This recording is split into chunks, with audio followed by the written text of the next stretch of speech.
Student, स्वागत है आपका हमारे इस चैनल पर। तो आपका स्वागत है कक्षा 10 की तैयारी के लिए। तो ठीक है, तो आज हम कराने वाले हैं बायोलॉजी का चैप्टर। ठीक है, तो इसमें हम जैव प्रक्रम को समझेंगे और इससे भी रिलेटेड, और हम बुक से ही नहीं और भी एक्स्ट्रा नॉलेज के लिए हम इसमें ध्यान देंगे। ठीक है, तो हमारे इस वीडियो में बने रहें। तो चूँकि बुक्स में पूछा जा रहा है कि जैव प्रक्रम क्या होता है। ठीक है, यहाँ देखते स्टार्ट करते हैं। ठीक है, जैव प्रक्रम क्या होता है कि जीवों का अनुरक्षण, जो जीव होते हैं जीवों का अनुरक्षण कार्य निरंतर होना चाहिए। उस समय भी चलता, वो जो अनुरक्षण कार्य होता है उस समय भी चलता रहता है जब वे कोई विशेष कार्य कर नहीं रहे होते। जब हम सो रहे होते हैं अथवा कक्षा में बैठे हो, उस समय भी अनुरक्षण का कार्य चलता रहता है। वे सभी प्रक्रम जो सम्मिलित रूप से अनुरक्षण का कार्य करते हैं उन्हें क्या कहते हैं? जैव प्रक्रम कहते हैं। ठीक है, आगे बढ़ते हैं। क्योंकि क्षति, यहाँ पूछा है, क्योंकि क्षति टूट फूट रोकने के लिए अनुरक्षण प्रक्रम की आवश्यकता होती है। इसके लिए उन्हें ऊर्जा की आवश्यकता होगी। यह ऊर्जा एकल जीव के शरीर से बाहर आती है। जो ऊर्जा होती है कहाँ से आती है? यह ऊर्जा एकल जीव के शरीर से बाहर आती है। इसलिए ऊर्जा के स्रोत का बाहर से जीव के शरीर में स्थानांतरण के लिए कोई प्रक्रम होना चाहिए। सही बोला। इस ऊर्जा के स्रोत को हम भोजन तथा शरीर के अंदर लेने के प्रक्रम को पोषण कहते हैं। यहाँ क्या बोल रहा है कि जब चोट वोट लग जाते हैं या फिर कुछ हो जाता है तो उसमें क्या होता है कि हम क्या ब्लीडिंग रोकता है। ठीक है, तो यहाँ क्या बोला कि उसका अनुरक्षण होना चाहिए। ठीक है, तो यहाँ उसको जो क्या बोला कि जब चोट मतलब खाना खाते हैं तो क्या पोषक तत्व मिलता है, तो उसका पोषण प्राप्त करते हैं। यदि जीव में शारीरिक वृद्धि होती है तो इसके लिए उसे बाहर से अतिरिक्त कच्ची सामग्री की भी आवश्यकता होगी, क्योंकि पृथ्वी पर जीवन कार्बन आधारित अणुओं पर निर्भर है। अतः अधिकांश खाद्य पदार्थ भी कार्बन आधारित हैं। कार्बन स्रोतों की जटिलता के अनुसार विविध जीव विभिन्न प्रकार के पोषक प्रक्रम को प्रयुक्त करते हैं। अब देखिए, जो जीव है उसे क्या बढ़ने के लिए, आगे बढ़ने के लिए, क्या विकसित होने के लिए क्या चाहिए? उसको पोषक तत्व चाहिए। अब पोषक तत्व कहाँ से मिलेगा? उसे अंदर से नहीं, उसे बाहर से मिलेगा। बाहरी कच्ची सामग्री, फल, ये सब खाने से। तो यहाँ बोल रहा है कि जो हमारे मतलब धरती पे सब क्या है, सब कार्बन से बना है, तो कार्बन के अणुओं पर निर्भर है। ठीक है, अब आगे बढ़ते हैं। चूँकि पर्यावरण में एक जीव के नियंत्रण में नहीं है। ठीक है, पर्यावरण किसी एक जीव के नियंत्रण में नहीं है। अतः ऊर्जा का ये बाह्य स्रोत भी विविध प्रकार के हो सकते हैं। शरीर के अंदर ऊर्जा के इन स्रोत के विघटन या निर्माण की आवश्यकता होती है, जिससे यह अंततः ऊर्जा के एक समान स्रोत में परिवर्तित हो जाने चाहिए। यह विभिन्न आणविक गतिविधियों के लिए एवं विभिन्न जीव शरीर के अनुरक्षण तथा शरीर की वृद्धि के लिए आवश्यक अणु के निर्माण में उपयोगी है। इसके लिए शरीर के अंदर रासायनिक क्रियाओं की एक श्रृंखला की आवश्यकता होती है। क्या बोल रहे हैं कि ऊर्जा प्राप्त करने के लिए हमें क्या चाहिए? शरीर के अंदर एक श्रृंखला चाहिए, रासायनिक अभिक्रियाओं की श्रृंखला चाहिए। उपचयन अपचयन अभिक्रियाओं के अणुओं के विघटन की कुछ सामान्य रासायनिक युक्तियाँ। इसके लिए बहुत से जीव शरीर के बाहरी स्रोत से ऑक्सीजन प्रयुक्त करते हैं। ठीक है, शरीर के बाहर से ऑक्सीजन को ग्रहण करना तथा कोशिकीय आवश्यकता के अनुसार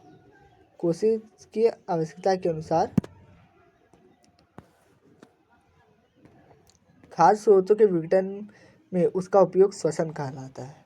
ठीक है, तो इसमें हम बेसिकली जानते हैं कि इसमें क्या पूछा है कि बोल रहा है कि जो हम पोषण कैसे प्राप्त करते हैं। ठीक है, तो पोषण जो होता है दो प्रकार से प्राप्त करते हैं।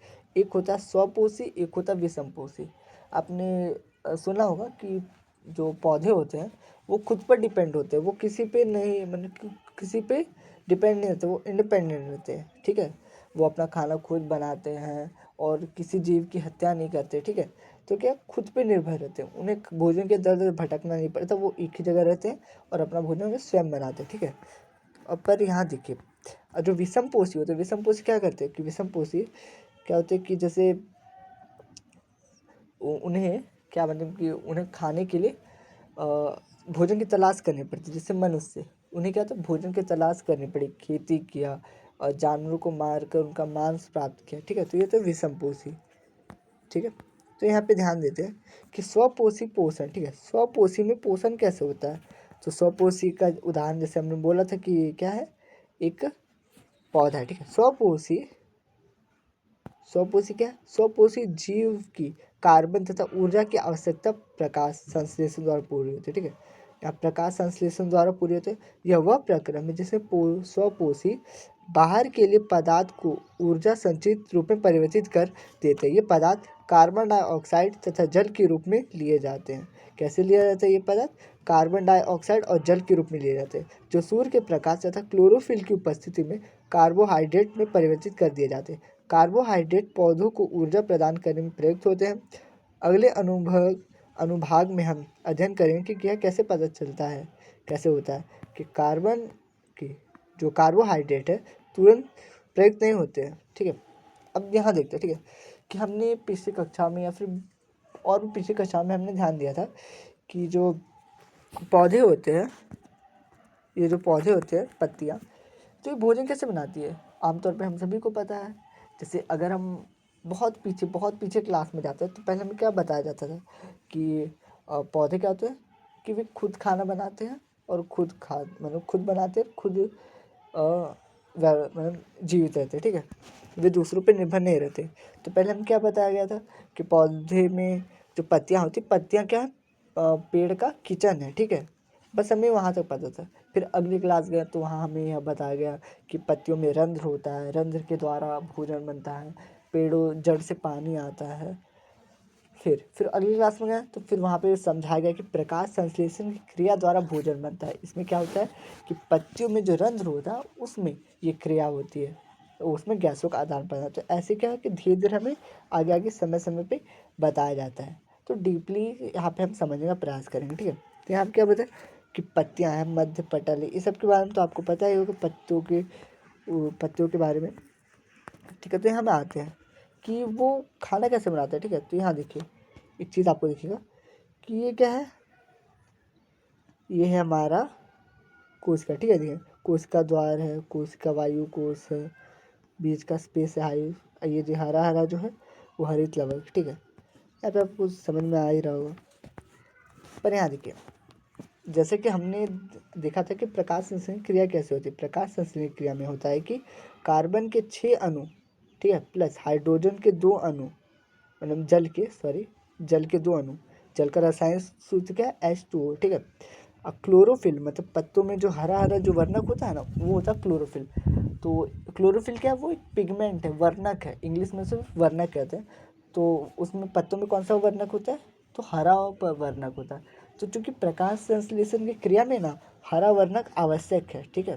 तो प्रकाश संश्लेषण क्रिया में हरा वर्णक आवश्यक है, उसी के कारण पौधे क्या होते हैं कि भोजन प्राप्त करते हैं, ठीक है। किसी किसी पत्ते में पीला लाल होता है तो वो उतना प्रकाश क्रिया नहीं कर पाते, पर सबसे ज़्यादा कौन करता है?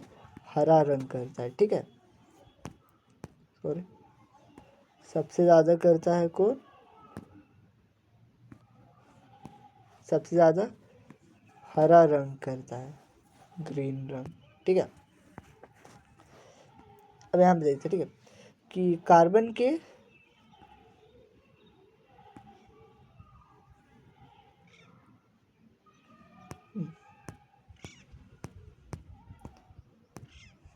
देखते हैं, कार्बन के 6 अणु,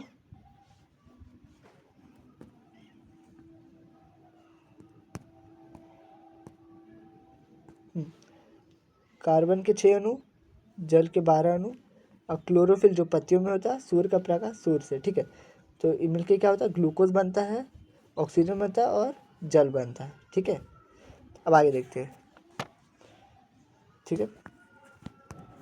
तो क्लोरोफिल द्वारा प्रकाश को अवशोषित करना, ठीक है। क्लोरोफिल क्या करता है? प्रकाश का अवशोषण करता है, प्रकाश ऊर्जा को रासायनिक ऊर्जा में रूपांतरित करना तथा जल अणुओं का हाइड्रोजन तथा ऑक्सीजन में अपघटन करना, कार्बन डाइऑक्साइड का कार्बोहाइड्रेट में अपचयन।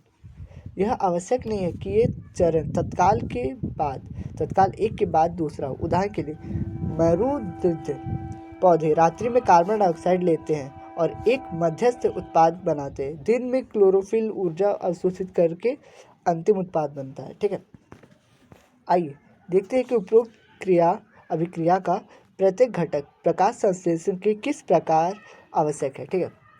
यदि आप ध्यानपूर्वक एक पत्ती का अनुप्रस्थ काट सूक्ष्मदर्शी यानी कि माइक्रोस्कोप द्वारा अवलोकन करेंगे, देखेंगे तो क्या देखें, आप नोट करेंगे कि कुछ कोशिका में हरा बिंदु दिखाई देता है। यह हरा बिंदु कोशिकांग है जिन्हें क्लोरोप्लास्ट कहते हैं। इनमें क्लोरोप्लास्ट होता है, क्लोरोफिल होता है। ठीक है, आइए हम एक क्रियाकलाप करते हैं जो दर्शाता है कि प्रकाश संश्लेषण के लिए क्लोरोफिल आवश्यक है।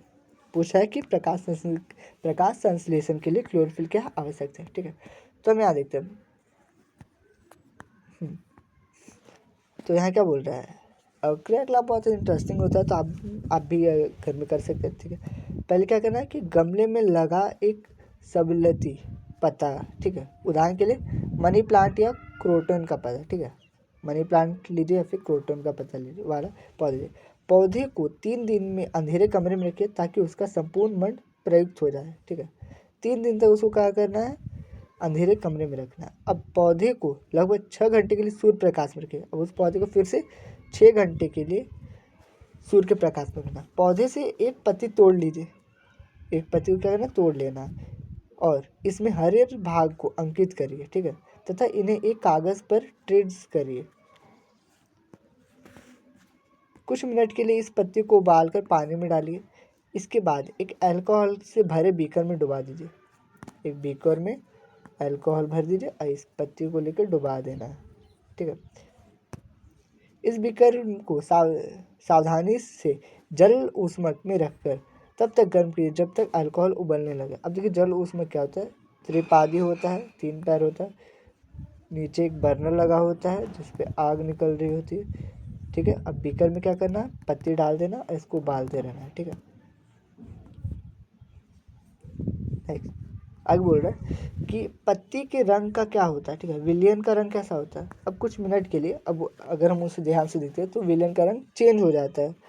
तो अब कुछ मिनट के लिए इस पत्ती को आयोडीन के तनु विलयन में यानी नमक के घोल में डाल दीजिए। ठीक है, पत्ती को बाहर निकालकर उसके आयोडीन को धो दीजिए, क्योंकि नमक में आयोडीन है, आयोडीन का घोल लीजिए। ठीक है, पत्ती को बाहर निकालकर उसके आयोडीन को धो लीजिए। पत्ती का रंग देखिए, पहला में क्या है, 5.2 अवलोकन कीजिए कि प्यार में पत्ती का जो ट्रेस किया था उससे इसकी तुलना कीजिए। तो 5.2 हम देख लेते हैं कि यहाँ देखिए, जब हमने पहले परीक्षण किया था तो जहाँ जहाँ हरा था वहाँ क्या हो गया है, अब नीला कलर जो अल्कोहल उसको क्या किया, परिवर्तित कर दिया, सोख लिया। ठीक है, तो इससे पता चलता है कि जहाँ जहाँ हरा है वहाँ पे क्लोरोफिल है। तो हम पत्तियों को तो हम समझ सकते हैं कि पत्तियाँ अपना कैसे भोजन पकाती है, पर हम मनुष्य में ध्यान देते हैं। ठीक है, तो मनुष्य अपना भोजन कैसे बनाता है, तो इसके लिए हम एक प्रकार से विशेष प्रकार से देखते हैं। ठीक है, तो जैसे कि हम अमीबा में देखते हैं। ठीक है, अमीबा कैसे खाता है खाना, कि उसका जो ये कूट पाद होता है उसमें उसका खाना जाता है, फिर धीरे धीरे केंद्र के अंदर जाता है, अंदर खाता है, केंद्र में ही होता है प्रजनन, उत्सर्जन और भी बहुत सारी क्रिया, जितनी भी क्रिया होती है सब केंद्र में ही होता है। ठीक है, तो अब हम ध्यान देते हैं कि मानव शरीर में यह क्रिया कैसे होती है। मानव क्या है, परपोषी है, परपोषी है, विषमपोषी है, वो तो दूसरों पर निर्भर रहता है, वो अपना भोजन कैसे करता है, तो इसमें भी एक विशेष प्रकार होता है। तो आप अगर ध्यान से देखेंगे तो ये उसका सिर हो गया, ये उसका गला हो गया। ठीक है, 1 भाग 2 भाग बीच का 3, ये 4 भाग। ठीक है, तो इसको डीपली समझने के लिए ना बुक्स काफ़ी नहीं है, तो इसके लिए हम आपको अलग से कुछ इम्पोर्टेंस समझाएंगे। ठीक है, तो हेलो फ्रेंड्स, हाँ, तो अभी हम पाचन तंत्र के मतलब जो मानव में कैसे होता है पाचन, तो उस पाचन तंत्र के बारे में समझेंगे कि उसका पाचन कैसे होता है। ठीक है, तो उसके लिए हम छोटे छोटे पॉइंट समझते हैं।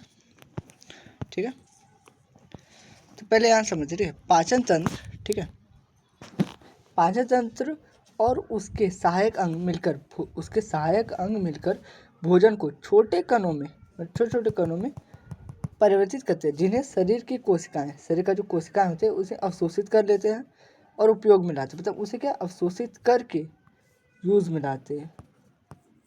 ठीक है, भोजन के छोटे छोटे टुकड़ों में तब तक तोड़ा जाता है जब तक वह अवशोषित होने योग्य कणों में ना बदल जाए। जैसे अगर हम चबाते हैं खाना, तो चबाते क्या है कि तो हम तब तक चबाते हैं जब तक हम उसे निगल ना ले, क्योंकि गला हमारे क्या छोटा पाइप है, ठीक है। तो खाना क्या अटक जाएगा, तो जब तक उसे हम चबा के छोटा ना करें, जब तक गला से पार ना हो जाए, तब तक हम उसे छोटे छोटे कणों में बदल देते हैं। और जब छोटे छोटे कणों में बदल तब, और वो जो क्या बोलते पाचन क्रिया तब तक होती रहती है जब तक वो छोटे छोटे कणों में बदल के उसे अवशोषित ना किया जाए, ठीक है।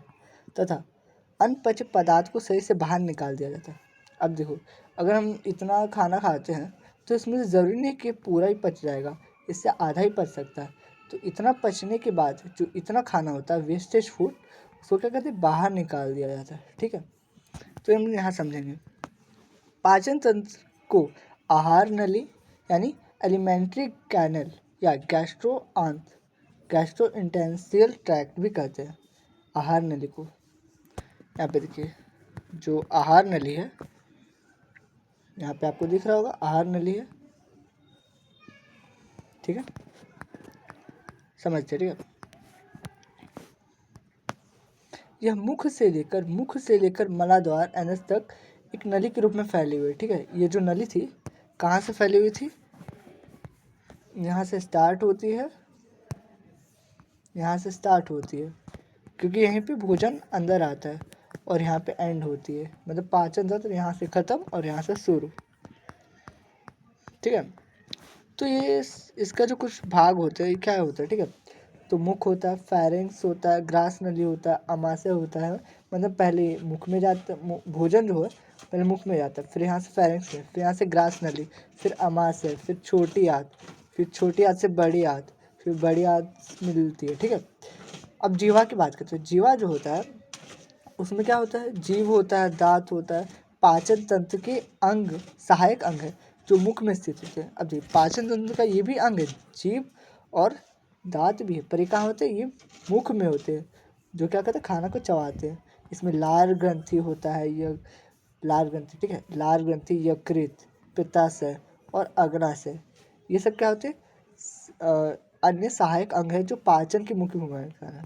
एक बार ध्यान से देख लेते हैं, यहाँ पे जो इतना जो बताया गया, मतलब यहाँ से लेके यहाँ तक है, ये सब क्या है, ये सब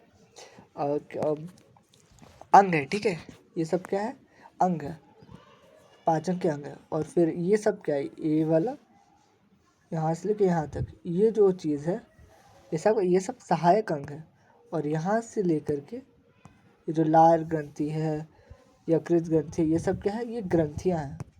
और ये तीनों क्या थी, पहले तो क्या होती है कि मेन पॉइंट्स होता है, ठीक है, पहला मेन पॉइंट्स है, फिर उसके बाद क्या है, हेल्पर है, जीव, ये दांत सब हेल्पर है। और ये सब क्या है, ये क्या बोलते हैं, लिक्विड है, जो क्या करता है कि खाना को पचाने में सहायता करता है। इसके बारे में और विस्तृत अध्ययन करते हैं, ये बहुत लंबा ही पार्ट बन सकता है, इसका दूसरा पार्ट भी आ सकता है। तो पहले समझते हैं, ठीक है। माउथ, इसे कहते हैं वोकल कैविटी। माउथ होता है वोकल कैविटी, मतलब वो खाना जब हम चबाते हैं, जो मतलब वो खाना जो कोई और नहीं खा सकता, वो मेरे जैसे मुंह में चल गया तो चबा रहे, अब वो कोई खा सकता नहीं। अब वो डाइट कहाँ जाएगा, वो डाइट जाके पाइप से पेट में जाएगा, वो अगर मुंह से निकल जाता है तो उसको फेंक देना पड़ता है, पर जब तक मुंह में है तब तक वो मुंह से अंदर जाएगा, उसे कोई बाहर आदमी खा नहीं सकता, ठीक है।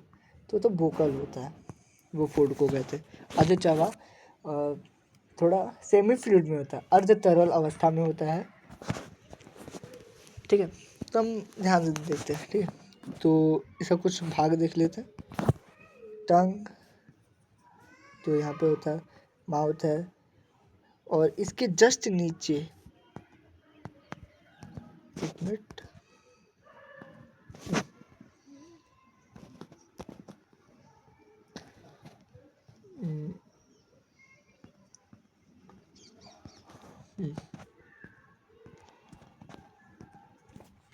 इसके जस्ट नीचे यहाँ पे और गाल के पास भी, ठीक है। यहाँ पे कितना 3 ग्रंथियाँ पाई जाती है, वो कौन सी, स्लाइवरी ग्रंथि है, मतलब लार ग्रंथि है। इसके बारे में हम चर्चा करेंगे। अब देखिए ये क्या है, फूड पाइप है, इसे फूड पाइप कहते हैं। ये डायफ्राम हो गया हमारा, जो क्या बोलते हैं, फेफड़ों के लिए है, ठीक है। आगे बढ़ते हैं। तो यहाँ पे हमारा लीवर हो जाता है। लीवर क्या है, लीवर के दो खंड है, ठीक है, एक खंड यहाँ है, दो खंड यहाँ, ठीक है। तो जो खंड होता है ना उसको क्या कहते हैं, लोब कहते हैं, LOBE। जी हाँ, देखिए लीवर के यहाँ ध्यान से देखिए तो लीवर के दो खंड हो जाते हैं। हमारे ब्रेन के भी चार खंड हैं तो उसे भी लोब कहेंगे, द लोब ऑफ ब्रेन कहेंगे, मतलब ब्रेन के खंड। वर्ड समझिए, LOBE, ठीक है, लोब। नेक्स्ट आगे बढ़ते हैं। ये क्या है हमारा, अमाशय, स्टोमक, ठीक है। उसके बाद है गॉल ब्लैडर, ठीक है, जो यहाँ पे जो बाइल लिक्विड होता है ना, बाइल जो क्या लिक्विड होता है उसका ये स्राव करता है। यहाँ पे है पैनक्रियास, जो पैनक्रियास का स्राव करता है। और यहाँ से लिक्विड स्राव कर कहाँ थे, छोटी आंत के मुख में आते हैं, ठीक है। यहाँ पे देखते हैं, यहाँ पे स्मॉल इंटेंसिटी है मतलब छोटी आंत, और ये बड़ी इंटेंसिटी मतलब बड़ी आंत है, ठीक है। इसके बारे में विस्तृत चर्चा करते हैं। ये अपेंडिक्स हो गया, ये रेक्टम हो गया, ये एनस हो गया। देखिए जो इसे कहते हैं गुदाद्वार, ठीक है। तो गुदाद्वार के जस्ट ऊपर का भाग जो होता है ना उसको रेक्टम कहते हैं, और गुदाद्वार का जो मेन पार्ट होता है, मेन वाला, एनस।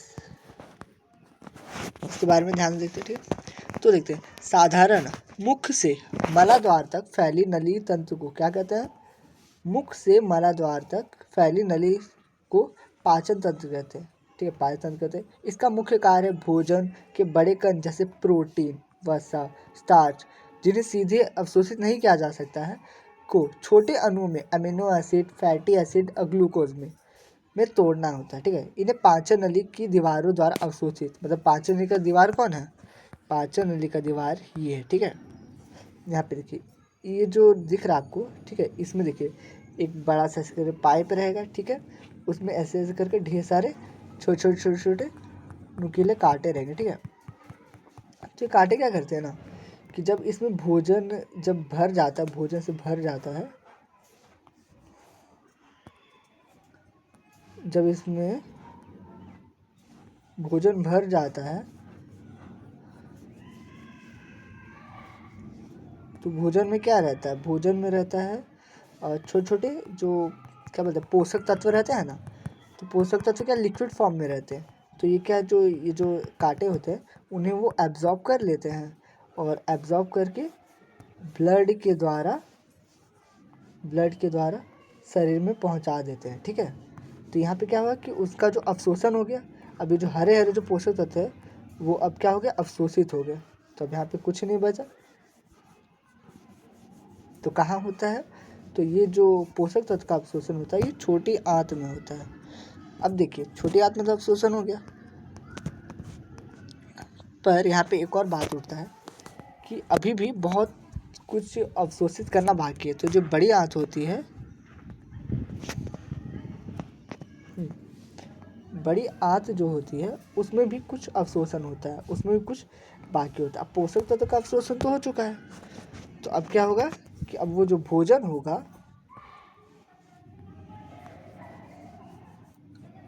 अब जो भोजन है आप देख के समझ सकते हैं कि ये कौन सा भोजन है, ये मानव अपशिष्ट है, ठीक है। वो बोलने में अच्छा नहीं लगता है, आप मानव अपशिष्ट से समझ सकते हैं कि मानव के द्वारा छोड़ा गया कचरा अपशिष्ट, ठीक है, मानव अपशिष्ट है, ठीक है। अब इसमें क्या होता है कि कुछ कुछ जल की बूंदें होती है, ठीक है, कुछ जल के द्वारा होता है, ठीक है। तो यहाँ पे क्या होता है, छोटी मतलब बड़ी आंत की जो दीवारें होती है वो उन्हें अवशोषित कर लेती है, और फिर से ये फिर सूखा पड़ जाता है, ये सूख गया। अब ये क्या होगा कि हमारे अनस के द्वारा बाहर निकल जाएगा, ठीक है। यहाँ तक तो क्लियर है।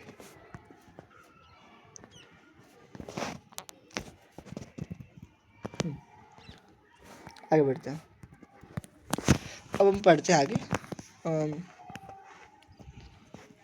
तो ठीक है, तो यहाँ बोला कि पाचन तंत्र के अंतर्गत, पाचन तंत्र कहते हैं निम्नलिखित क्रियाएं सम्मिलित है। पहले क्या होता है, भोजन का टुकड़ों में होना, जो हमारे दांतों में होता है, ठीक है, मुंह में होता है, भोजन के छोटे छोटे टुकड़े होते हैं, इतने बड़े भोजन का छोटे छोटे टुकड़े होते हैं।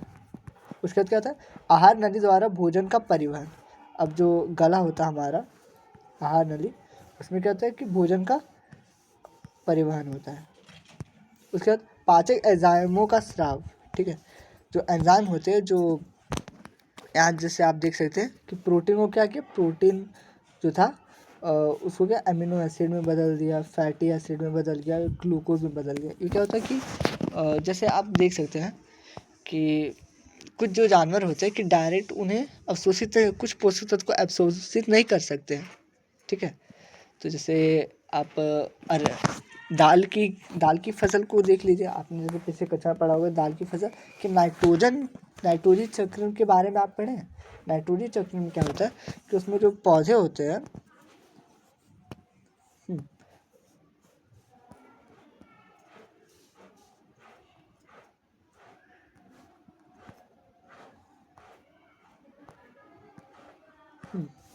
जो पौधे होते हैं, ठीक है,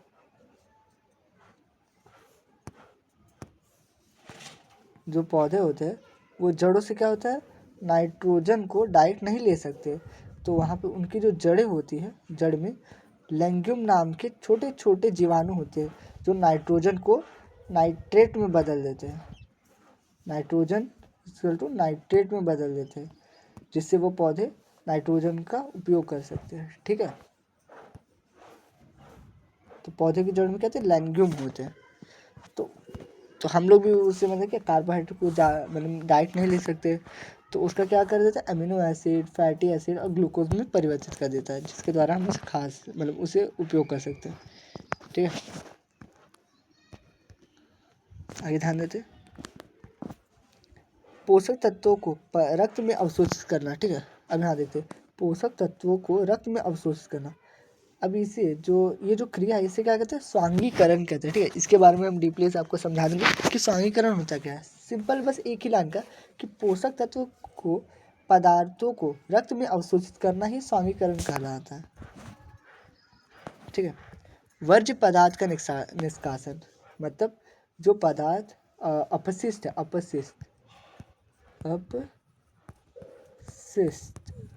अपशिष्ट मल, ठीक है, आप समझ जाइए। अपशिष्ट मल को निष्कासन जो कहाँ से होता है, एनएस के द्वारा, इसके द्वारा होता है। एक बार आप फिर से देख लीजिए यहाँ पे कि पहले भोजन यहाँ से जाता है जो थोड़े थोड़े टुकड़ों में होता है। पहले बड़ा भोजन,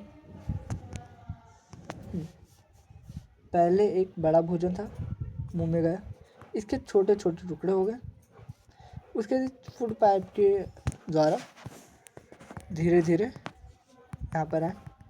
यहाँ पर क्या था, यहाँ पर था एसिड था, इसका नाम क्या है, HCl यानी हाइड्रोक्लोरिक एसिड है, ठीक है। अब यहाँ से क्या हुआ कि यहाँ से भी कुछ अम्ल जो थे, यहाँ से भी कुछ अम्ल, इसमें कुछ अम्ल है तो यहाँ से निकला, ठीक है। फिर यहाँ पे भी कुछ अम्ल थे, यहाँ से निकला और यहाँ से निकला। तो जब यहाँ से खाना जब निकला तो यहाँ से सब क्या कि टूट गए, क्योंकि एसिड है यहाँ पे। तो जो भोजन था वो छोटे छोटे पदार्थों में टूट गया। कुछ पोषक तत्व, कुछ अलग पोषक तत्व बने, प्रोटीन, विटामिन, खनिज लवण, इन सब का क्या टुकड़ा विखंडन हुआ। विखंडन के बाद होता है क्या कि इसके बाद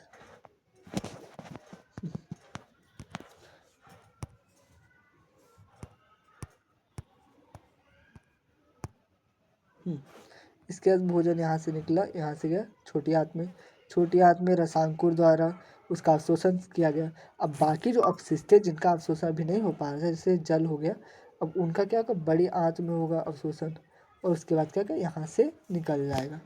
तो इसकी क्रिया बहुत ही लंबी होती है, ये छोटी नहीं है, बहुत लंबी है। अब आगे बढ़ते हैं।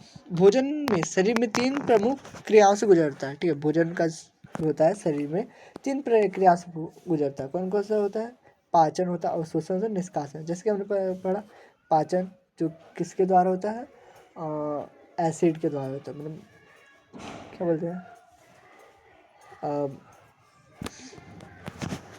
ठीक है। तो जो ठीक है यहाँ पे है पाचन, अवशोषण, निष्कासन। इसके बारे में तो क्लियर कर चुके हैं।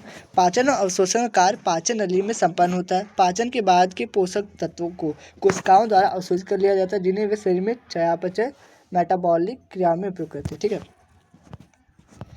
अब इंजेक्शन क्या होता है? वो सुई वाला इंजेक्शन है, ये कुछ और है। ठीक है, भोजन की पाचन क्रिया मुख से आरंभ होती है। मुख द्वारा भोजन ग्रहण करने की क्रिया को इंजेक्शन कहते हैं। मुख द्वारा भोजन को क्या बोल रहे हैं यहाँ बोल रहा है कि मुख के द्वारा भोजन का ग्रहण करना इंजेक्शन कहलाता है। मुख में भोजन जाना ही इंजेक्शन कहलाता है। ठीक है, आप याद रखिएगा। यांत्रिक पाचन, ठीक है, मैकेनिकल डाइजेशन, मुख द्वारा ग्रहण किए गए भोजन के बड़े टुकड़ों को विभिन्न एंजाइमों द्वारा छोटे छोटे टुकड़ों में तोड़ा जाता है। इसे यांत्रिक पाचन कहते हैं। इनका आरंभ मुख में भोजन को चबाने और मथने से होता है तथा अमाशय में इस भोजन को मिश्रित किया जाता है। ठीक है, तो जैसे कि हमने यहाँ पे देखा था कि जो भोजन होता है, मुख होता है, मुख में भी क्या है, छोटे छोटे ग्लैंड हैं। ठीक है, छोटे छोटे 3 ग्लैंड है, मतलब 3 जोड़ी है, मतलब कुल 6 एंजाइम की थैलियाँ हैं जिनसे वे खाना में मिलते हैं। ठीक है, तो अगर आपको पता करना है कि वो ग्रंथि कहाँ है, ठीक है, तो आपको कुछ नहीं करना, बस इमली लेना अब मुंह के पास या फिर मुंह के पास रखना, सूंघिए, तो अगर आपको क्या है कि लार आएगा। ठीक है,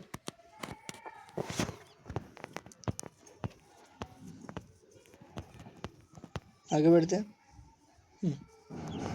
रासायनिक पाचन क्या है? ठीक है, रासायनिक पाचन कार्बोहाइड्रेट, प्रोटीन और वसा के जटिल कणों को रासायनिक पाचन के अंतर्गत छोटे छोटे अणु में परिवर्तित किया जाता है ताकि कोशिकाएं उन्हें ग्रहण कर अपने उपयोग में ला सके। जटिल अणुओं को तोड़ने के लिए जल विश्लेषण हाइड्रोलिसिस नामक क्रिया द्वारा जल और पाचक एंजाइमों का उपयोग किया जाता है।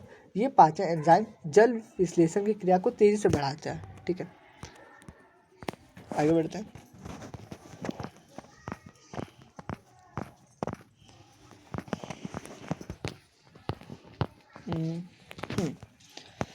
तो अब इसके ऊपर थोड़ा सा विस्तृत चर्चा करते हैं। ठीक है, तो हम यहाँ पे देख सकते हैं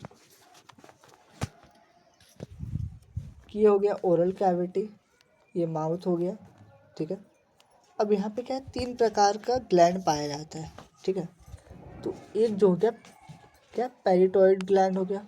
ठीक है, अब यहाँ देखिए 2 ग्लैंड है। ठीक है, सब मैक्सिलरी ग्लैंड और सब लिंगुअल ग्लैंड। ठीक है, तो ये जो है सबसे बड़ा ग्रंथि, यानी ये सबसे बड़ा ग्रंथि, और ये जो सब लिंगुअल ग्लैंड है सबसे छोटी ग्रंथि। यहाँ आप देख सकते हैं छोटी सी ग्रंथि है, ये इतनी बड़ी ग्रंथि है, यहाँ एक छोटी सी ग्रंथि और एक बड़ी ग्रंथि। तो सबसे बड़ी ग्रंथि ये है और सबसे छोटी ग्रंथि जो ऊपर वाली बिंदु ये है। ठीक है, आप एक बार ध्यान से देख सकते हैं।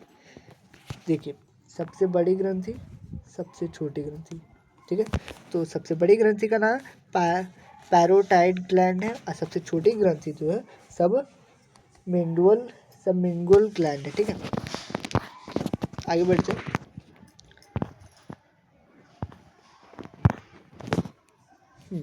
आगे देखते हैं। तो जैसे कि हमने कहा था कि इसके देखिए 2 भाग है, तो इसे क्या है, 2 भाग को क्या कहेंगे, लेबो कहेंगे। ठीक है, 2 भाग नहीं, भाग को लेबो कहेंगे। ठीक है, लिवर्स ऑफ लेबो है। ठीक है, LEBO स्पेलिंग हमने बता दिया था।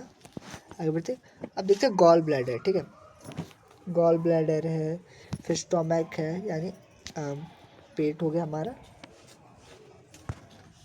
ठीक है, आंत, ये हमारा पैनक्रियाज है। अब यहाँ देखते हैं। ठीक है, कि ये जो भाग है ये है जनन। ठीक है, जनन क्या है, आप में से बहुत से सोचते हैं जनन क्या है। ठीक है, तो जनन क्या होता है ना कि देखिए जॉब यहाँ पे देखिए एक भाग ये है, यहाँ से एक भाग, फिर इसके यही है दूसरा भाग, फिर यहाँ से जब आगे बढ़ते हैं, ठीक है, फिर यहाँ मिलते ये तीसरा भाग हो गया, और फिर उसके बाद क्या, ये भाग खत्म। ठीक है, तो कितना मतलब एक ही कौन सा है, ये छोटी आती कितने भाग है, 4 भाग है। ठीक है, तो इसका एक बात समझेंगे कि डेनन जो होता है, डेंडोन होता है, ये क्या होता है, ग्रहणी होता है। ये ग्रहणी क्या होता है कि जो जो ग्रहणी होता है ये अमाशय और छोटी आंत के बीच के भाग को कहते हैं, ठीक है, इसको कहते हैं ग्रहणी। तो भोजन यहाँ से निकल करके इसमें छोटी आंत में जब एंटर करता है तो उस भाग को क्या कहते हैं, ग्रहणी कहते हैं। नेक्स्ट हमारा हो जाता है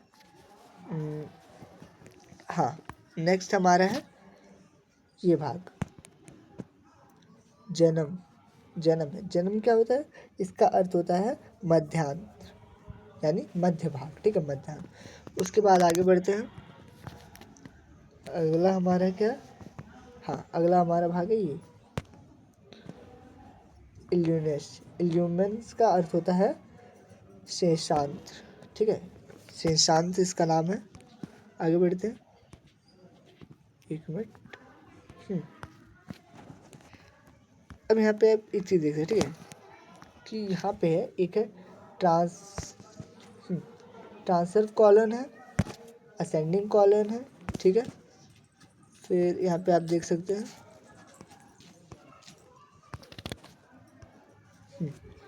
डिसेंडिंग कॉलन है, ठीक है। तो ये है क्या, ठीक है। तो ये जो अब जैसे कि छोटी आंत के भाग थे वैसे बड़ी आंत के भाग है, ठीक है। तो बड़ी आंत के जो ये वाला भाग है इसको कहते हैं असेंडिंग कॉलन, आरोही कॉलन, और इधर के जो भाग है इसको कहते हैं डिसेंडिंग कॉलन मतलब अवरोही कॉलन, और ये ट्रांसवर्स कॉलन है, ठीक है। ट्रांसवर्स कॉलन मतलब अनुप्रस्थ वृद्धांत, ठीक है, अनुप्रस्थ वृद्धांत। अब नेक्स्ट है कि यहाँ पे देखिए, यहाँ पे क्या है ये पॉइंट, ठीक है, इसे क्या कहते हैं, इसे कहते हैं अंधनाल कहते हैं, अंधनाल। उसके बाद अगर आप आते हैं, ठीक है, तो यह छोटा सा दिख रहा है, इसे कहते हैं कैसे, वेरिफॉर्म अपेंडिक्स कहते हैं, क्रीमी परिशेषिका, यही अपेंडिक्स, ठीक है। नेक्स्ट आते हैं हम लोग, और इस भाग के बारे में तो आप जानते हैं, ये भाग इसे कहते हैं गुद्दा, ठीक है। आगे बढ़ते हैं, ठीक है। पाचन तंत्र की, ठीक है, पाचन तंत्र के आहार नली में मुख, ग्रास नली, अमाशय, छोटी आंत, बड़ी आंत, मलाशय, मल द्वार सम्मिलित है, ठीक है। आहार नली से जुड़े सहायक अंग है, ठीक है। आहार नली से मतलब माउथ से जुड़े, मुंह से जुड़े कौन कौन से सहायक नली है, जैसे हो गया लार ग्रंथि हो गया, यकृत हो गया, पित्ताशय हो गया और अग्नाशय हो गया, ठीक है। अब हम आते हैं मुंह पे, ठीक है। मुख या मुख गुहा, इसके बारे में देखते हैं, ठीक है। मुख या मुख गुहा आहार नली का पहला भाग है, ठीक है, ये पहला भाग है। इसका कार्य भोजन ग्रहण करना है, ठीक है। उसे छोटे टुकड़ों में तोड़ते हुए लार के साथ मथना है। मुख गुहा में दांत और जीवा होते हैं, ठीक है। मुख में दो चीज़ होते हैं, दांत होते हैं, जीव होते हैं, तथा यहाँ लार ग्रंथियाँ स्रावित होती है। जैसे कि हमने ऊपर पढ़ा 3 ग्रंथियाँ होती, तो वही लार ग्रंथियाँ यहाँ स्रावित होती है। आगे बढ़ते हैं। जीवा या जीव एक ही अर्थ है, जीव या जीवा। भोजन को घुमाते हुए गोल गोल रूप से मुंह के पीछे की ओर ढकेलते हैं जहाँ इसका निगलना होता है, ठीक है। तो देखिए आप सोचते हैं निगलना, यहाँ देखिए एक वर्ड है निगलना। जब हम निगलते हैं तो हमारा क्या जो गला होता है, जो मान लीजिए गला है हमारा, ठीक है। तो जब हम खाना डालते हैं तो क्या खाना ऐसे गिरता है, नहीं गिरता। खाना कुछ गिरता है, कुछ इस प्रकार से गिरता है। जब इसमें खाना गिरता है तो ऐसे रहता है, तो हमारा जो पेट होता है कुछ ऐसे होता है, ठीक है। ऐसे क्यों होता है, तो जब हमारा मुख में, यहाँ पे आपको एक बार समझा देते हैं। तो जब हमारा मुख में जब भोजन जाता है तो उसकी भी एक क्रिया होती है। तो जब हमारे मुख में जब भोजन जाता है तो क्या होता है, संकुचन होता है। संकुचन, खाना क्या होता है, संकुचन के द्वारा अंदर जाता है। मतलब पहले क्या जब भोजन अंदर आएगा तो गला क्या उसको दाब के धकेल के नीचे भेजेगा। ये संकुचन ही होता है जो नीचे दाब के नीचे धकेलता है, ठीक है। भोजन क्या दाब के नीचे धकेलते रहता है।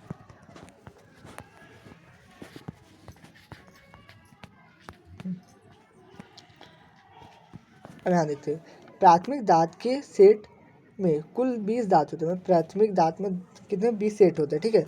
इन्हें दूध के दांत कहते हैं।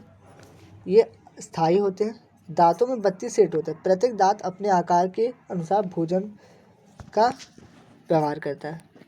तो क्या पहले आता है फेरिक्स पे, ठीक है, फेरिक्स।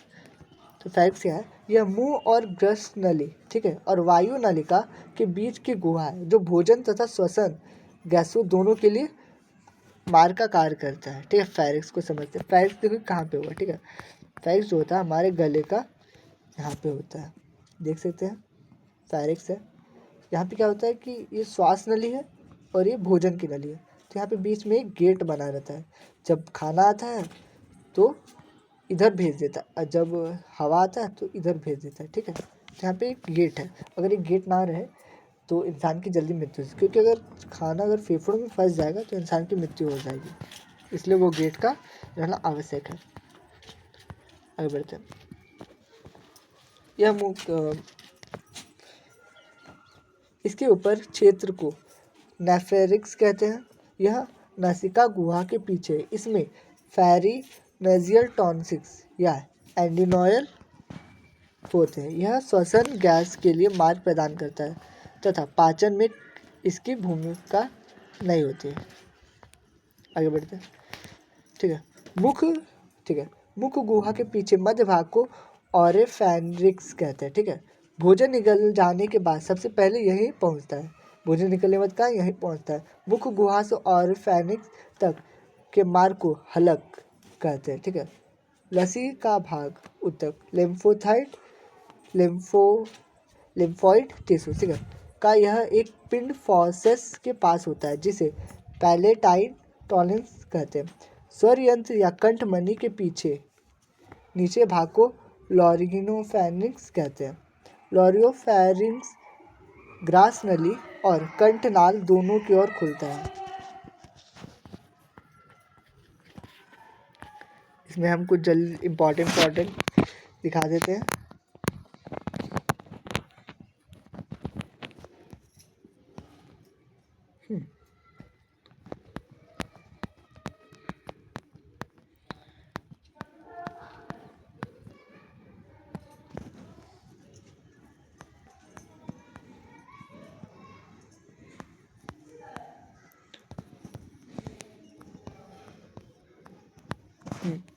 ध्यान देखिए, भोजन में फेरिंक्स जीभ द्वारा धकेला जाता है। भोजन निगलते समय हलक के आसपास का संवेदक ग्राहक प्रतिक्रिया करते हैं और एक अनैच्छिक क्रिया द्वारा भोजन निगला जाता है।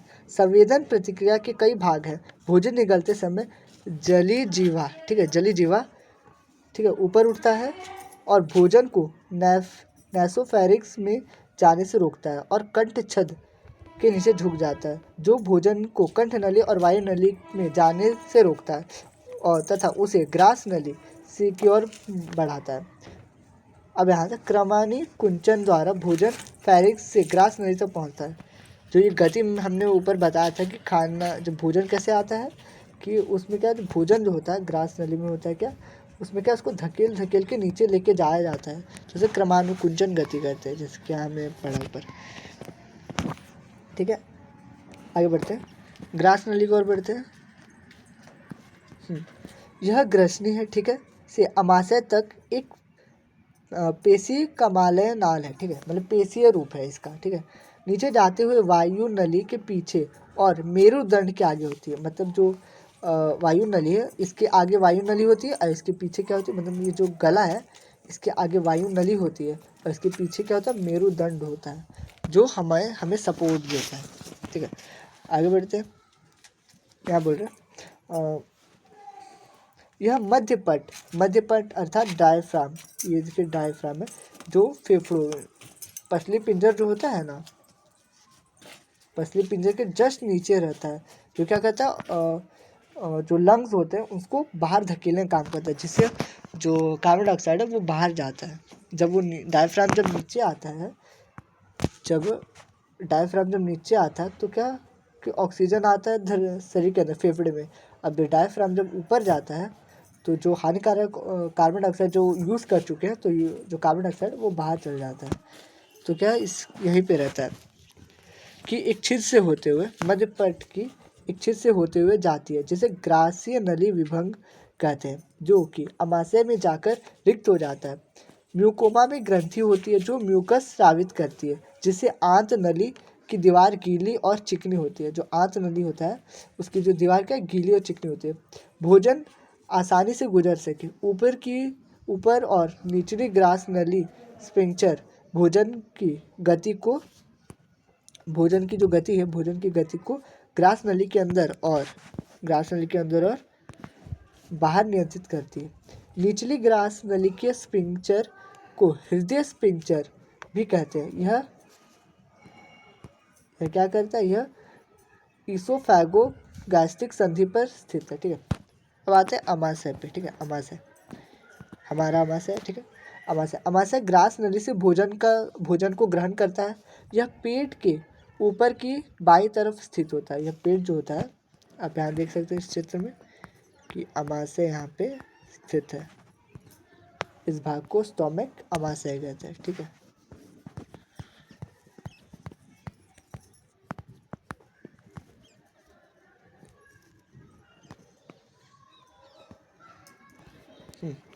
तो यहाँ देखते हैं अमाशय ग्रास नली में भोजन ग्रहण करता है। यह पेट के ऊपर की तरफ और स्थित होता है। अमाशय को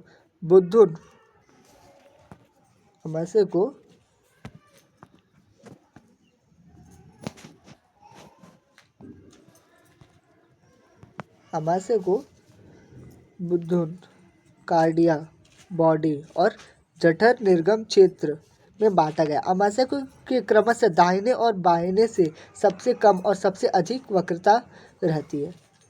ठीक है, दाहिने से बाहिने में सबसे अधिक और कम वक्रता रहती है। तो हम देख लेते हैं। आप यहाँ ध्यान से देख सकते हैं कि जो अमाशय होता है, अमाशय में ये जो लेयर है, कितनी लेयर है देखिए, 1 2 3 4 लेयर रहती है अमाशय की। और अमाशय में क्या होता है, हाइड्रोक्लोरिक एसिड, खतरनाक एसिड जो होता है, उससे संरक्षण के लिए इस पर खास कोटिंग होती है। इसके ऊपर 5 परतों में विभक्त है। तो आगे बढ़ते हैं। गैस्ट्रिक स्राव क्या है। ठीक है, अमाशय की दीवार गैस्ट्रिक रस स्रावित करती है, जिसमें हाइड्रोक्लोरिक एसिड तथा पैप्सिन और रेनिन जैसे एंजाइम होते हैं। हाइड्रोक्लोरिक एसिड, ठीक है, हाइड्रोक्लोरिक एसिड जो होती है,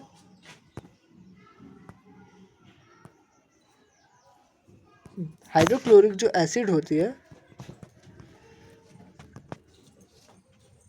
हाइड्रोक्लोरिक जो एसिड है तथा पैप्सिन रेनिन एंजाइम जो हाइड्रोक्लोरिक एसिड बैक्टीरिया को मारती है तथा पैप्सिन को प्रभावित होने से सहायता करती है। पैप्सिन प्रोटीन को तोड़कर पैप्टोन में, एक मिनट, हाँ, तो पैप्सिन जो प्रोटीन को तोड़कर पैप्टोन में बदल देता है। रेनिन जो है दुग्ध प्रोटीन को अघुलनशील दही में बदल देती है। अमाशय में कुछ घंटों तक रहता है। अमाशय की दीवार एक लयबद्ध तरीके से आकुंचन करता है। मतलब जो अमाशय का जो दीवार है वो क्या है कि हिलते रहता है, थोड़ा सा एक कुंचन करता है, जिससे क्या होता है कि जो भोजन थोड़ा हिलता है तो थोड़ा एडजस्ट हो जाता है, उसको और अच्छा से पचाने में उसको आसानी होती है। आगे ध्यान देते हैं। ठीक है, जिससे और उस गति से क्या होता है कि जब अकुंचन करता है, जिससे भोजन अच्छी तरह से मथ जाता है। जैसे दूध मथने के लिए हम, दही मथने के लिए हम करते हैं ना, चलाते हैं, तो उसके लिए आवश्यक है। यह आंशिक रूप से ठोस लेई के रूप में बदल जाता है, जिसे कायम कहते हैं। जब वो जो भोजन होता है वो क्या है, गाढ़ा हो जाता है, जिससे हम कायम कहते हैं। यह कायम आगे चलकर छोटी आंत में पहुंच जाता है। अब यहाँ क्या है, भोजन तो अब कंप्लीट हो चुका है, सारा उसका पोषक तत्व सब टूट चुका है, सब अलग अलग भाग हो चुका है। जैसे अगर दूध है तो उसमें प्रोटीन अलग हो गया, चावल है तो उसमें कार्बोहाइड्रेट अलग हो गया। क्योंकि कार्बोहाइड्रेट क्या है, एंजाइम जो मुंह में होता है उसमें पहले ही अलग हो जाता है, पर यहाँ क्या है कि उसको थोड़ा सा और ज़्यादा अलग किया गया है। ठीक है, तो यहाँ देखते हैं, क्योंकि अगर भोजन को अच्छा से चबाएंगे तो हर एक भाग में उसके अच्छे से पोषक तत्व को एब्जॉर्ब कर सकता है, उसको तोड़ सकता है, और क्या हमारे उपयोग के लिए लाभदायक है। ठीक है, तो यहाँ पे हम देखते हैं कि अमाशय का मुख्य कार्य पाचन है। यह निम्नलिखित तरीके से कार्य करता है। तो पहले क्या, ग्रहण किए गए भोजन को संचित रखता है। तो जब भोजन क्या है कि जब हम पौधे में पानी डालते हैं तो क्या वो पानी तुरंत पी जाता है पौधा? नहीं, तो पहले क्या था, मिट्टी को गीला होने देते कि जब तक मिट्टी पूरा पानी पी नहीं लेता तब तक वो मिट्टी गीला नहीं रहेगा तो पौधा कैसे पानी पिएगा। तो उसी प्रकार से भोजन क्या है कि उसको क्या है, स्टोर करके रखता है। धीरे धीरे उसको क्या करेगा कि डाइजेस्ट करेगा, उसको थोड़ा सा उसका पोषक तत्व को अवशोषित करेगा, ठीक है। उसके बाद भोजन को पीसना, उस भोजन को क्या है, उसको पीसेगा। अब भोजन को तोड़कर लेई का रूप दे देना जिसे कायम कहते हैं। अब यही कायम क्या होगा, अभी कायम का काम खत्म हो चुका है। अब इस कायम से क्या होगा कि पोषक को एब्जॉर्ब किया जाएगा, रक्त में भेजा जाएगा और उसके बाद उसे बाहर निकाल दिया जाएगा।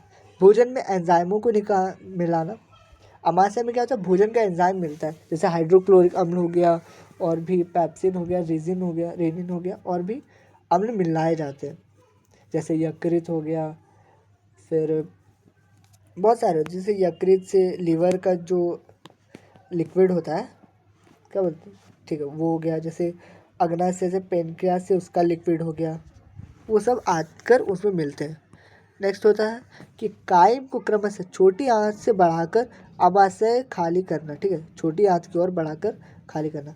यहाँ क्या होता है कि जब अमाशय में भोजन आता है, भोजन आया, ठीक है, ये भर गया, आधा भर गया। अभी ये क्या होगा कि जब ये वाइब्रेट करेगा तो खाना क्या एडजस्ट होगा, फिर वो पचने में सहायक होगा। अभी क्या, छोटी आंत में यहाँ से खाना क्या चल जाएगा। ओके, हम आगे देखते हैं। अमाशय खाली करना, ठीक है। अमय पाइलोगी स्फिंक्टर की शिथिलन से कायम अमाशय से छोटी आंत में पहुंच जाता है। इस क्रिया की दर कायम की प्रकृति और छोटी आंत की ग्राह्यता पर निर्भर करता है, ठीक है। अब यहाँ देखते हैं, यहाँ बोल रहा है कि जो खाना होता है, जो ऊपर से जब हम गला में देखे थे, गला में क्या होता है, एक क्रमांक कुंचन गति होता है। जो गला है, इसमें जब खाना कैसे आता है, इसमें धकेल धकेल के खाना आता है, ठीक है। ये धकेल धकेल खाना आता है। पर यहाँ आप ध्यान दीजिएगा, जब वो वाइब्रेट करता है, पेट जब वाइब्रेट करता है, ठीक है, अमाशय, तो यहाँ मान लीजिए यहाँ खाना है, ठीक है, यहाँ खाना है और यहाँ से गया छोटी आंत में। तो जब यहाँ से ये पूरा हिलेगा तो हिल के क्या होगा कि भोजन क्या है, आधा भोजन अगर मन क्या ज़्यादा गाढ़ा नहीं है तो ये आराम से निकल जाएगा, और अगर ज़्यादा गाढ़ा है तो थोड़ा थोड़ा करके निकलेगा, ठीक है। जैसे आप ज्वालामुखी का लावा देख सकते हैं, ज़्यादा गाढ़ा रहता है तो धीरे धीरे निकलता है, और कम गाढ़ा रहता है तो मतलब ज़्यादा गाढ़ा रहता है धीरे धीरे निकलता है, और कम रहता है तो आराम से, ठीक है। ओके, नेक्स्ट हम ध्यान देते हैं कि छोटी हाथ बड़ी हाथ, ठीक है, स्मॉल एंड लार्ज इंटेंसिटी।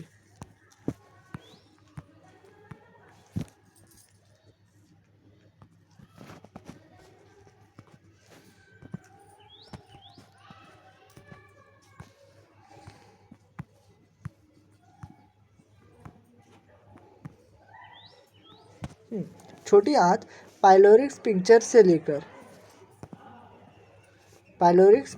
लेकर इलियोकैलल वाल्व तक फैली हुई है, जहां यह बड़ी आंत में खोली जाती है। छोटी आंत पाचन क्रिया संपन्न कर पोषक तत्व का अवशोषण कर अवशोष को बड़ी आंत में भेज देता है, ठीक है।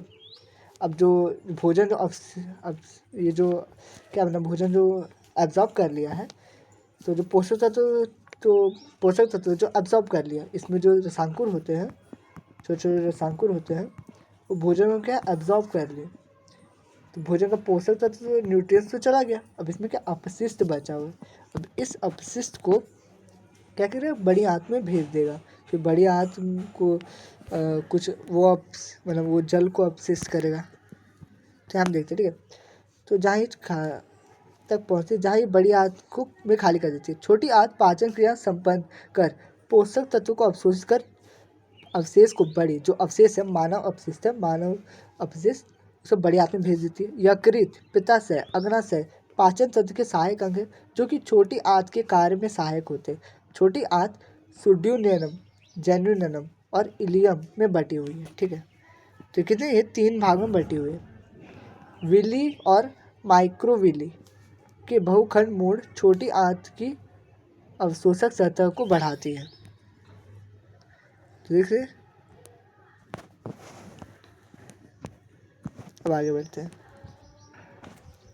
पित्त और यकृत, ठीक है। पित्त का निर्माण कहाँ होता है? यकृत में होता है। यह पित्ताशय में संचित होता है, ड्यूडेनम में मुक्त होता है। मतलब पित्ताशय में क्या होता है? जमा होता है और ड्यूडेनम में मुक्त होता है। पित्त की उपस्थिति में वसा टूटकर अम्लसिफाइड, ठीक है, एम्लिसिफाइड फैट में परिवर्तित हो जाता है। आगे बढ़ते हैं।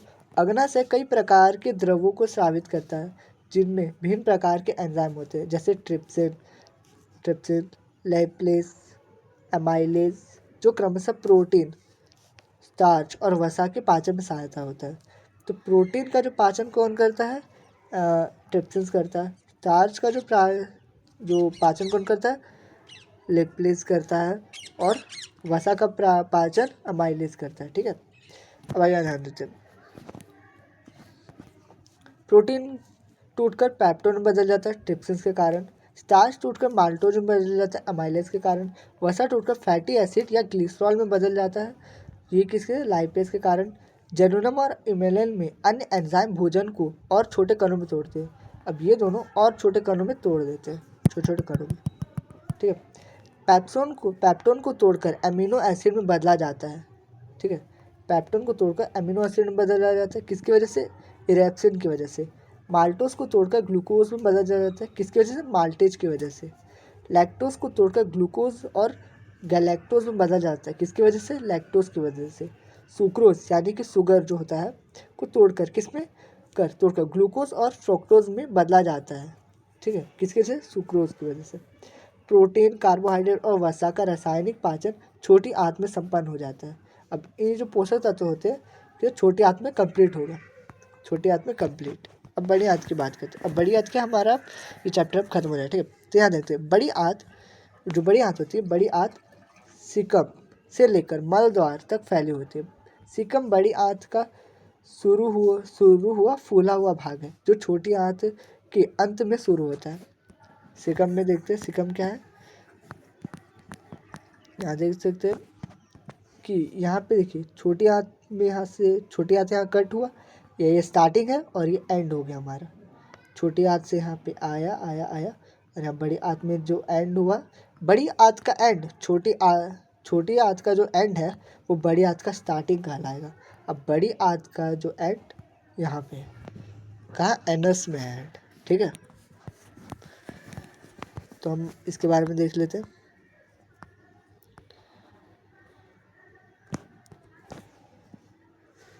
सीकम बड़ी आंत का फूला हुआ भाग, जो उसकी छोटी आंत का अंत है, जैसे कि हमने ऊपर देखा था। बड़ी आंत को सीकम, आरोही कोलोन, यकृत और अनुप्रस्थ कोलोन, ट्रांसर कोलोन या प्लीहा ब्लैंक निम्नगामी कोलोन, ठीक है, सिग्मोइडे कोलोन या मल द्वार में बांटा जा सकता है। ठीक है, इसके भी भिन्न भाग हैं।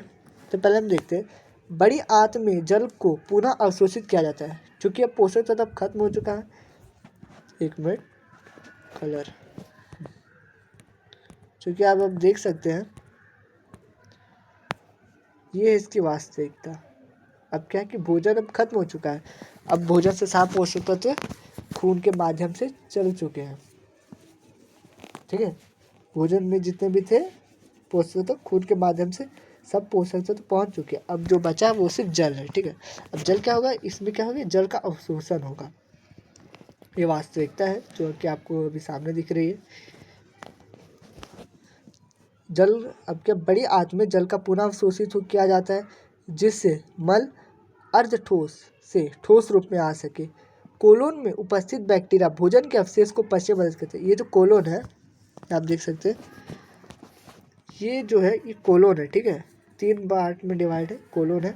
तो इसमें क्या होता है, जल का अवशोषण होता है। ये क्या है, असेंडिंग कोलोन, ट्रांसफर कोलोन और ये डिसेंडिंग कोलोन। ठीक है, तो इसमें क्या है, इसमें कुछ बैक्टीरिया जो भोजन को अवशोष में पचाने में मदद करते हैं। अनपचा भोजन मलाशय, मतलब रेक्टम, जो यहाँ रेक्टम है, में जाकर संचित हो जाता है, जहाँ वह मल द्वार एनस द्वारा बाहर निकल जाता है। अब यहाँ से भोजन 1 2 3, आप देख सकते 1 भाग 2 भाग 3 भाग। अब जो अनपचा भोजन है, जो पच नहीं रहा, वो क्या यहाँ पे आके जमा हो जाएगा अब यहाँ पे आने के बाद क्या होगा, जब ढेर सारा जब जमा हो जाएगा खाना, तो क्या एक टाइम आएगा जब ये बाहर आएगा, ठीक है। अब बाहर आएगा तो यहाँ पे देखिए 2 द्वार है, एक द्वार यहाँ, एक द्वार वहाँ, तो 2 द्वार है यहाँ पे। तो पहला जो द्वार है इसके बारे में भी हम और देखते हैं। सहायक, इसके सहायक अंग के बारे में बात करते हैं, ठीक है।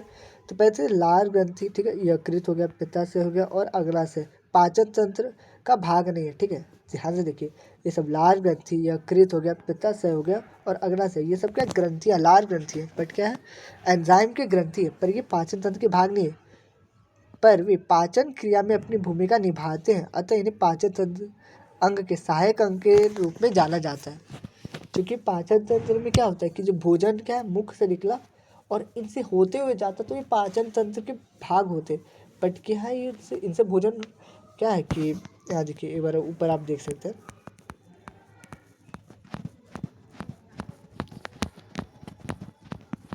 इस चित्र में आपको ध्यान सीधे सीधे दिख रहा है कि जो भोजन होता है मुख से निकल कर आंत में जा कर के छोटी आंत में, फिर बड़ी आंत से बाहर, पर ना तो भोजन इसमें गया और ना ही इसमें गया और ना ही किसी अन्य अन्य किसी थैली में गया है, ठीक है। तो जब उसमें गया नहीं तो उसमें भाग नहीं, पर ये सब क्या है, भोजन को पचने में सहायता करते हैं, ये सब जो ग्रंथियाँ हैं भोजन को पचने में सहायता करते हैं, तो ये उनका भाग हुई, सहायक हुई, ठीक है।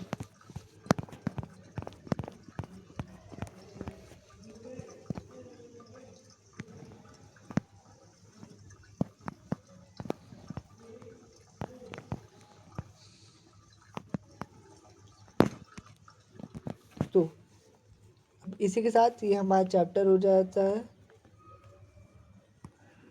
इसी के साथ ये हमारा जो चैप्टर है कंप्लीट हो गया, और इससे इसका नेक्स्ट पार्ट भी हम आपके लिए करवाएंगे। तो मिलते हैं नेक्स्ट अगले वीडियो में। तो